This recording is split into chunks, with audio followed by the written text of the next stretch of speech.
کہ جو اندرونی داخلی مسائل ہیں بلوچستان کے جو درینہ ہیں، آپ کو یاد ہے کہ 2005 میں نے مشرف صاحب کے دور میں رپورٹ بھی پیش کی تھی، جی آپ تو اس کمیشن کا حصہ بھی تھے پارلیمانی، اور وہ report from Mahmood Khan Achakzai to Akhtar Mengal Sahib to Nawab Akbar Khan Bugti Sahib to everybody, سب آسما جہانگیر صاحبہ سب نے ایکسیپٹ کی تھی کہ یہ واحد راستہ ہے اس کو آگے چلانے کا۔ ابھی تک قائم ہے، میرے پاس رپورٹ ہے 105 صفحے کی، ہم نے بڑا محنت کی تھی اور وہ پارلیمنٹری رپورٹ ہے۔ تو ابھی بھی میں سمجھتا ہوں کہ ہم اگر ڈرائنگ بورڈ میں جائیں اور دیکھیں کہاں کوتاہیاں ہیں، کہاں غلطیاں ہوئی ہیں، کہاں غفلت ہوئی ہے، کہاں زیادتی ہوئی ہیں یا احساس محرومی ہے، اس کو دور کرنا بھی بہت ضروری ہے، تو وہ ساتھ ساتھ چلے گا۔ اس کی گیم پہ بھی میں آتی ہوں، مگر مجھے آپ نے اچھا یاد دلا دیا کہ 2005 میں اس ڈیلیگیشن کے آپ حصہ بھی تھے جس میں چودھری شجاعت صاحب بھی تھے، بالکل جی، اور آپ بگٹی صاحب سے ملنے بھی جا رہے تھے، اور وہ علیحدہ پیرل ٹریک تھا، وہ چودھری شجاعت صاحب اور میں اکٹھے جا رہے تھے، ہم نے مسئلہ حل کر دیا تھا مذاکرات کے ذریعے، بلکہ اٹ واز دا فرسٹ مذاکرات between the Pakistan army and a private army, اور ہمیں پوری آشیرواد تھی پنڈی کی اور جی ایچ کیو کی اس مذاکرات کے لیے، اور ہم نے کامیابی سے وہ ہویا، لیکن بعد میں پھر افسوسناک اور واقعات آگے ہمارے ہاں یہ ہوتے ہیں، حادثات بھی ہوئے تھے، یہ کروائے جاتے ہیں۔ بالکل، اور یہ بات درست ہے کہ آپ جا رہے تھے اور بگٹی صاحب انتظار میں تھے، پھر آپ کا طیارہ واپس آ گیا؟ وہ اس سے پہلے ہوا تھا، اچھا وہ ہو چکا تھا ہم سے پہلے، وہ 2001 کی بات ہے، اچھا یہ ہمارا ایکٹیویٹی 2002 کو شروع ہوئی، اور 2001 میں ہوا کہ طیارہ انہوں نے بلایا کہ آپ کی جنرل مشرف سے ملاقات ہے، ابھی ہم نے اس کو کام نہیں شروع کیا تھا، یہ ان کا براہ راست طارق عزیز صاحب کر رہے تھے، اور طیارہ بھیجا اور وہ لینڈ کر گیا، بگٹی صاحب تیار ہو رہے تھے، سوئی میں ایئر فیلڈ ہے نا، تو وہ ڈیرہ بگٹی سوئی کا آدھا پونا گھنٹے کا راستہ ہے بائی روڈ، تو وہ جانے والے تھے تو ان کو اطلاع آئی کہ نہیں جی وہ کوئی فنی خرابی آ گئی ہے جہاز میں، جہاز ابھی نہیں اڑ سکتا، تو ہاں وہ راستے میں تھے، وہ واپس چلے گئے، کہتے ہیں میں واپس پہنچا تو میں نے دیکھا کہ وہ طیارہ پھر اڑ کے چلا گیا ہے، تو اس کا مطلب ڈبل مائنڈڈ ہو، کسی نے، ہمارے مشیر بھی بڑے زبردست ہوتے ہیں نا، وہ کہتے ہیں نہیں یہ نہ کریں تو یہ ہو جائے گا، خوف کی طرح، تو جب میں گیا بگٹی صاحب کو ملنے، پہلے میں اکیلا گیا، تو میں کیونکہ وہ پڑھے لکھے آدمی تھے، پڑھائی بہت کرتے تھے، پڑھتے تھے، رات کو نیند نہیں آتی تھی، بھٹو صاحب کی طرح انسومنیا تھا ان کو، تو میں نے کتاب لے کے گئی، بش کے بارے میں تھی، وہ اس نے لکھی تھی کتاب بش ایٹ وار، باب وڈورڈ نے، نیا وہ 9/11 کے بعد جو واقعہ ہوا تھا نا، آپ خود بھی اس کا حصہ رہی ہیں کیونکہ آپ تو وار کورسپونڈنٹ بھی تھی، تو انہوں نے کہا آپ آئے ہیں تو میں I knew as a journalist, کیونکہ جب میں مسلم کا ایڈیٹر تھا میں نے بلوچستان ڈائری لکھی تھی، ان کے گھر بھی ٹھہرا تھا، تو انہوں نے کہا آپ آئے ہیں تو آپ لوگ تو اسلام آباد میں ہمیں غدار کہتے ہیں، کیا آپ نے ہم سے غداروں سے بات کرنی؟ میں کہا نہیں sir, you have been declared a patriot till further orders, آپ اب محب وطن ہو گئے تا حکم ثانی، میں نے مذاق سے کہا، میں کہا ہمارے جو ہوتا ہے نا نوٹیفیکیشن ہوتا ہے ٹل فردر آرڈرز، تو بڑا ہنسے، تو بڑی کھانا شانا کھلایا، بڑی گپ شپ ہوئی، تو وہ ایک اعتماد کا رشتہ تھا، اور آخر میں بھی انہوں نے کہا تھا کہ اگر 2-3 لوگ گارنٹر ہوں تو میرا نام شامل کیا تھا اس میں، مجھے بڑا افسوس ہوا، اور جو ان کا جو 2006 میں ان کو مارا گیا وہ میرے خیال میں ایک ٹرننگ پوائنٹ تھا 20 سال پہلے، اس کے زخم ابھی تک وہ نہیں ہیل ہوئے۔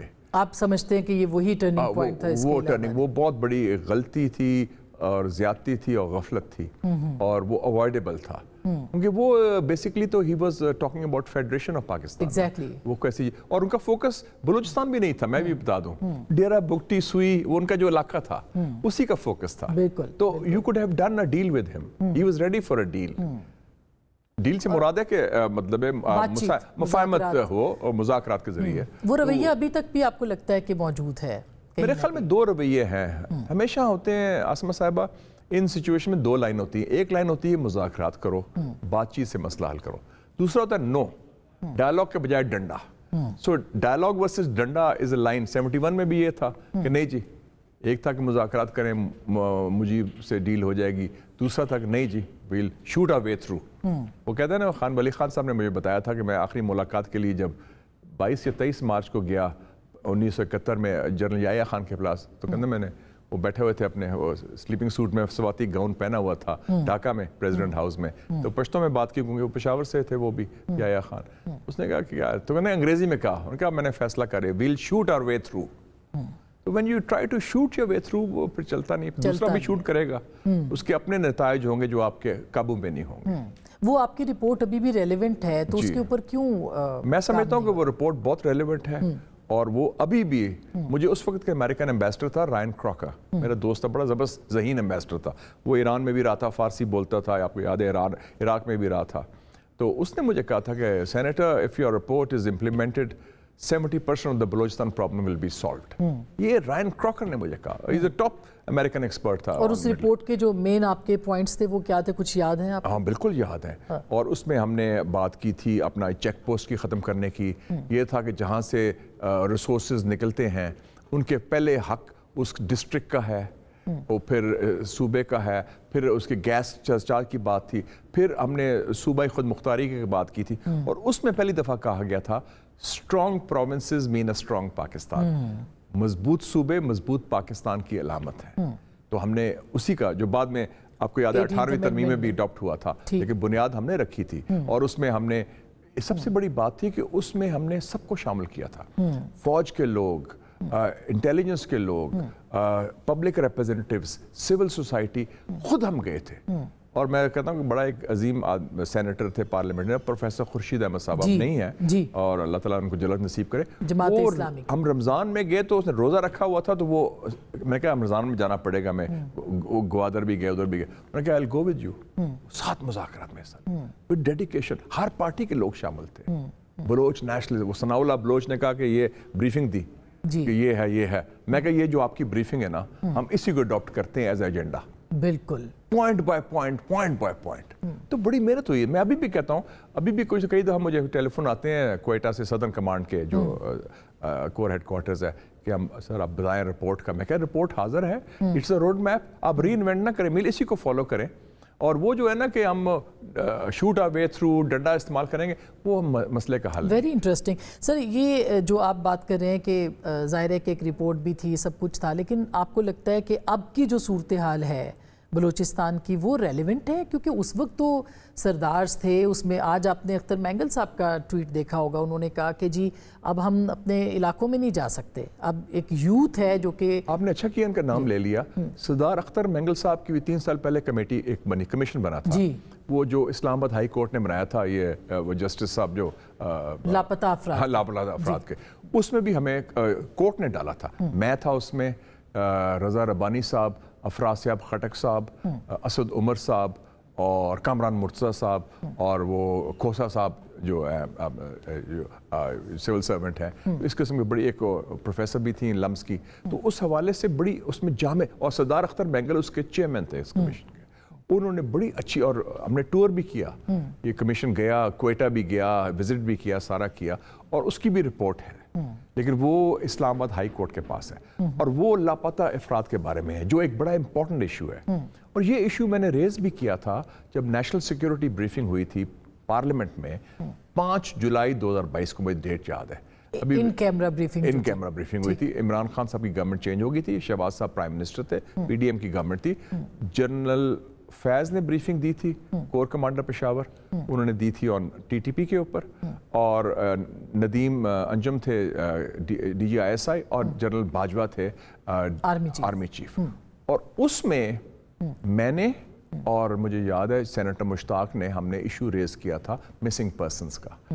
میں نے کہا تھا جنرل صاحب کہ یہ آرمی چیف سے, کہ یہ تو دھبا ہے ہمارے لیے, کیونکہ ہم اس ملک کے ہم ہیں, ہیریٹیج میں ہمارے ڈی این اے میں ہے ہیومن رائٹس اور سیول لبرٹیز. کہ قائد اعظم محمد علی جناح نے بھگت سنگھ کا سپورٹ کیا تھا امپیریل لیجسلیٹو کاؤنسل میں. انہوں نے کہا تھا یہ ٹیررسٹ نہیں ہے, یہ از اے مین آف کانشنس. گاندھی خاموش رہا تھا, قائد اعظم بولے تھے. تو میں نے کہا یہ مسنگ پرسن کا ایشو حل کریں. جنرل باجوہ نے بڑی کھل کے بات میں آئی گیو ہم کریڈٹ, انہوں نے کہا yes we are ready to solve it, آپ قانون سازی کریں. اور ان قانون سازی کا انہوں نے کہا کہ ہمیں رائٹ ہونا چاہیے کہ ہمارے ایجنسیز لوگوں کو پکڑ لیں 2 ایشوز پر, ایک جاسوسی اسپائنگ, دوسرا دہشت گردی ٹیررزم, اور ہم ود ان 48 آورز اور 72 آورز ان کو کورٹ میں پیش کریں گے, آپ قانون لائیں. میں نے اسی وقت کھڑا کہا, شہباز صاحب تھے, شہباز شریف پرائم منسٹر, میں کہا شہباز صاحب سیز دا مومنٹ, یہ بہت اچھا آفر دیا ہے جنرل باجوہ نے, آرمی چیف نے, اسی کو میں ہو رہا ہے. اب تو وہ قانون ہو گیا ہے, میں خیال ہے صوبائی حکومت نے تو کیا, نہیں وفاقی حکومت شاید نہیں ہوا, میں نے نہیں دیکھا. ہمیں چاہیے تھا اسی وقت کر لیتے. دیکھا نا یہ بلوچستان میں یہ کم سے کم یہ زیادتی تو نہیں ہونے, فیملیز کو کئی انسنٹ لوگ پکڑے جاتے ہیں, جو بھی چاہے وہ دہشت گرد بھی ہے, جو بھی ہے اس کو آپ پیش کریں. رول آف لا تو ہونا چاہیے نا, قانون کی بالادستی. تو اور وہ جو ان کے لوائقین ہیں ان سے زیادتی نہیں ہونی چاہیے ساری چیز کا. تو یہ تو بات پروپوزل ہے. میں اب بھی کہتا ہوں اگر نہیں ہوا, پتہ نہیں قانون آپ کہتی ہیں ہوگی. جی بلوچستان میں ہوا ہے, وفاق میں نہیں ہوا. اچھا تو مطلب ایک کرتے ہاں وفاق کا اب یہ بھی ہے کہ لا اینڈ آرڈر وہ کہتے ہیں صوبے کا مسئلہ ہے, لیکن anyway it should be implemented, کیونکہ یہ بھی جو ایک جڑ ہے, ایک روٹ کاز ہے احساس محرومیت کی, ناراضگی کی. آپ جیسے جو لوگ ہیں ان کے ساتھ, اور ہم تو تیار ہیں, ابھی بھی لوگ موجود ہیں جو اس مسئلے کو حل کر سکتے ہیں. آج بھی مجھے بھی بات ہو رہی تھی, وہ ہے major general retired Asif Khattak, وہ ISI میں رہے تھے ایک زمانے میں بلوچستان میں, بڑے دبنگ قسم کے. تو انہوں نے کہا کہ جی بلکہ انہوں نے میسیج بھیجا واٹس ایپ میں کہ اگر کوئی اسٹرانگ 4-5 اچھے ایماندار دبنگ افسر ہوں اور اچھے ہوں, میں تو سمجھتا ہوں کہ ادھر سے آپ کوئٹہ سے آگے بڑھیں, تربت میں بیس ہوں ایسے لوگ, اور ادھر جائیں اور دوسری جگہ جائیں. کیچ میں گڑبڑ ہو رہی ہے, گوادر میں ہو رہی ہے, تو بزدار ہے, سارا کچھ ہے. بالکل مشاہد صاحب, آپ سے تو پھر گھنٹوں بات ہو سکتی ہے, مگر ایک بریک لینی ہے مجھے, اور بریک کے بعد واپس ہم آئیں گے تو کچھ بات کریں گے ایران کے معاملے کے اوپر بھی, اور خطے کی صورتحال جس کو ہم ریلیٹ کرتے ہیں, اور ایران کا ریلیٹڈ ہے بلوچستان سے. بالکل